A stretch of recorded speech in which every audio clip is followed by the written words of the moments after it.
والله ይሄንን ቪዲዮ ብታሳልፈው ከኔ ላይ ምንም ነገር አይጎልብኝም እኔ ምንም ምጎዶ ነገር የለም አንተ ግን በማዳመጥና በማየት ተጠቀምበን ነበር እስኪ ይሄን ቪዲዮ ልብ ብለህ አዳምጠውና ለወንድሞቻችሁ ሼር አድርጎላችሁ ወደ ቪዲዮ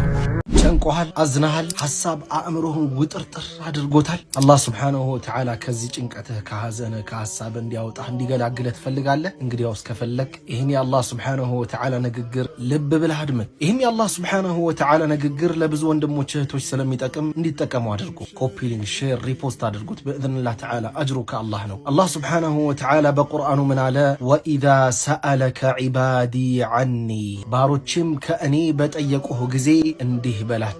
فإني قريب እኔ ቅርብ ነኝ أجيب دعوة الداعي إذا دعان የለማኝን ጸሎት በለመነኝ ጊዜ እቀበለዋለሁ ከዛም አላህ መስፈርቱን አስቀመጠ አላህ ዱዓህን እንዲቀበለ ካለህበት ጭንቀት ሐሳብ ሐዘን እንዲያወጣ ከፈለክ ይሄን የአላህ Subhanahu Wa Ta'ala መስፈርት ስማ አስከተለና ምን አለ አላህ